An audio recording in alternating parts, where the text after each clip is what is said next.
Welcome to the very first episode of Q&A. My name is Saif Al-Safir. Let's dive in.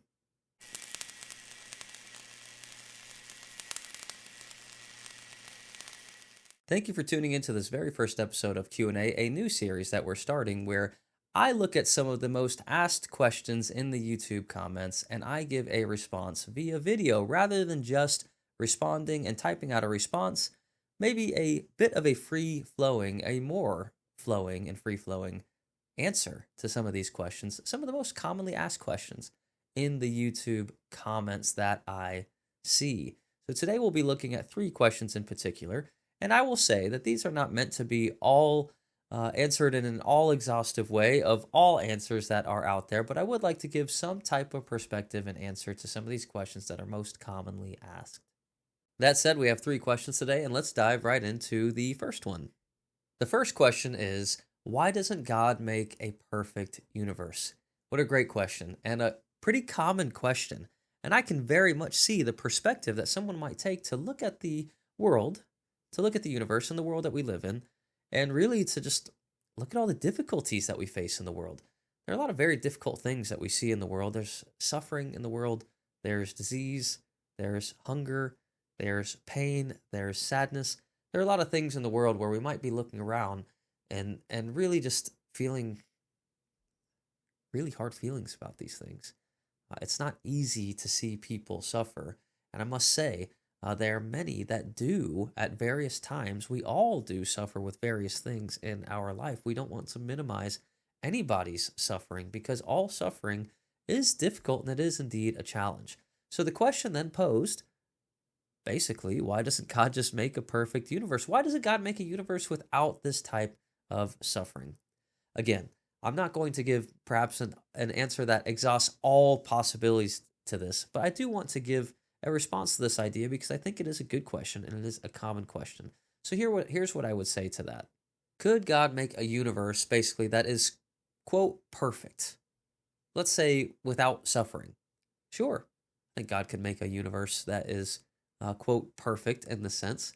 I think the question as we look deeper into it is, what does perfect mean? What are we really saying? And I think that that's my takeaway from the question that I see in the YouTube comments as this question gets brought up sometimes. Why doesn't God make a perfect universe? Or in other words, why doesn't God make a universe where the suffering does not exist? Well, here's what I would submit to you. If part of the prerequisite of perfect means that there is no suffering, then we have to look at who does the things that allows there to be suffering in the world. Well, the answer to that question is humans. We as people. We bring the suffering into the world. We make choices that cause people to suffer. Of course, God has given us a world where we have free will and we can make choices. And unfortunately, many times and many choices have been made where other people will suffer at the hand of those choices. That said, if God were to make a perfect universe where there was no suffering, God would have to take away our free will in order for this to happen. We would not be able to freely choose and not have suffering because, of course, we all have caused some amount of suffering. Now, I understand you might say that, well, I've not caused any terrible amount of suffering. What have I done? I've not, hurt somebody. Maybe physically you've not hurt somebody. Maybe you've not done something, that you might consider terrible. And there are plenty of terrible acts. And that indeed could be the case. But I think you have to ask yourself a more fundamental question. Have you caused any suffering? Because if the universe is meant to be perfect, then there should be no suffering, whether that's big or small, in your view of how you see suffering. That said, in order for God to make a perfect universe, he would have to make a universe where we don't have free will. And that type of universe obviously would mean that we would essentially be robots. This would not be a universe that we would want to participate in, where we aren't allowed any autonomy, where we have no ability to self-determine our lives, where we can indeed choose what we're going to say and when we're going to say it and how we're going to do the things that we do. This would not be then a perfect universe. Let's move to the second question. The second question begs the question of Jesus. He came not to abolish the law and the prophets, but to fulfill them.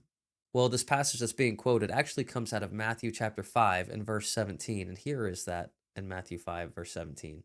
Jesus says, "Do not think that I have come to abolish the law or the prophets. I have not come to abolish them, but to fulfill them." So the question that's being posed is, if Jesus came to not abolish the law and the prophets, but in other words, to fulfill them, to really carry them out to their fullest extent, then does that make Jesus a staunch Jew and not one that would ultimately produce a bunch of followers of Christ that would be Christians? So Jesus is going to fulfill the law, not to abolish it, but to fulfill it with things like what we see in Matthew chapter 5 and verse 21. You have heard that it was said to those of old, "You shall not murder, and whoever murders will be liable to judgment."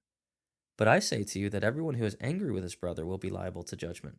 Whoever insults his brother will be liable to the council, and whoever says, "You fool," will be liable to the hell of fire. So here's where Jesus is not coming to abolish the law, and the law would have been, if you murder your brother, then you would be liable to the judgment. This is what those of old in the law would have heard, that if you murder, you'll be liable to the judgment. But Jesus actually takes it a step further and thus fulfills the law and the prophets and takes it a few steps further in verse 22. So instead of murder being the bar to be liable to the judgment, it's actually those who would be angry with his brother who would be liable to the judgment in verse 22. Whoever insults his brother, Jesus goes on to say that he would be liable to the council. And whoever says, "You fool," will be liable to the hell of fire.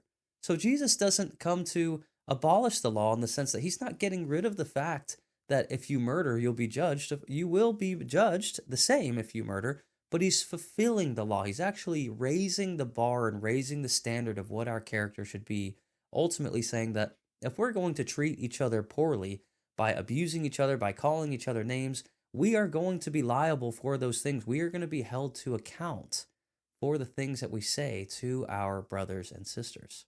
So then Jesus doesn't come to abolish the law, he comes to fulfill the law.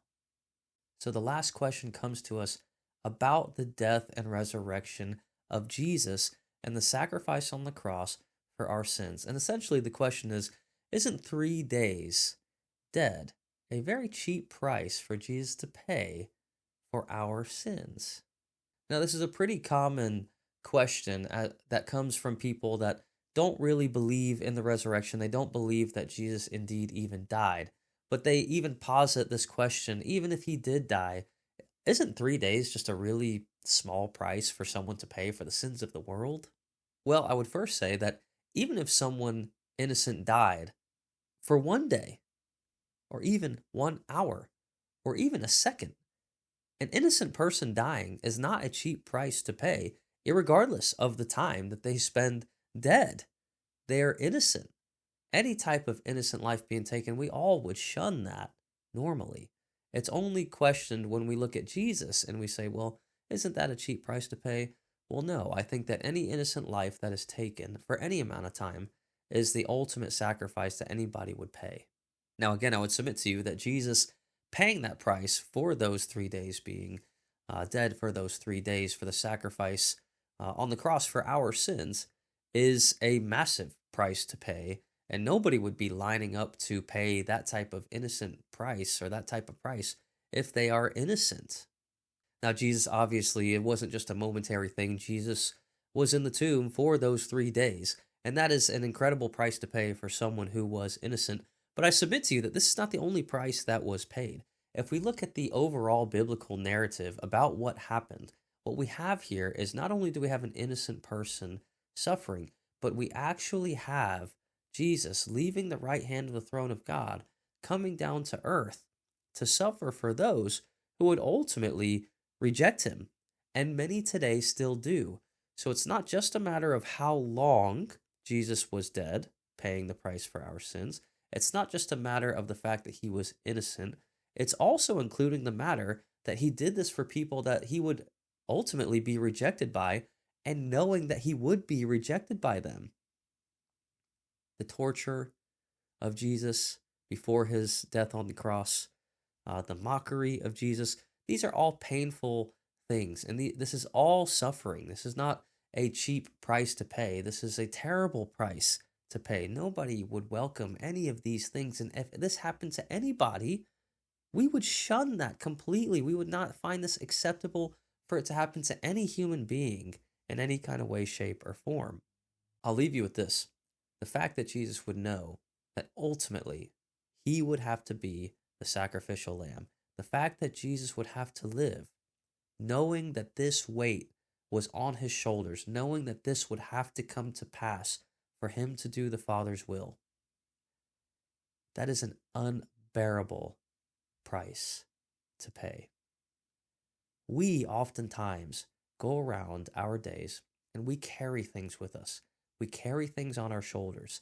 We carry difficulties. We carry the difficult memories that we might have, the losses of loved ones, things that we know that might be coming up that are very difficult that we don't want to face. We carry those things with us and we find that incredibly difficult.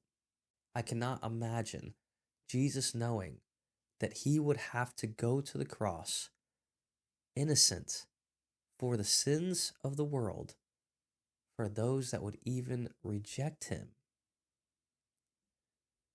This is such a heavy burden for anyone to wake up in the morning, put on their shoes, and go out and live in this world, knowing that that would ultimately have to come to pass. So then the answer is no, this is not a cheap price, because Jesus being dead was not the only price that was paid. Jesus had to live, paying the price, ultimately knowing what was going to happen, and he had to live with that on his mind. This is a difficult thing to even begin to imagine. That said, we're very thankful that Jesus did that for us, and I would submit to you that you should consider the idea of, if Jesus indeed did die on the cross and was resurrected, this is something that is worth deep consideration for all of us. Thank you for tuning into this very first episode of Q&A. If you found value in this, if you had some answers to some of these questions that you found interesting and useful for you, make sure you hit the like button. Please do subscribe and leave your questions below in the comments. I'd love to see more questions that we might be able to bring to future videos and future episodes. We'd love to hear from you.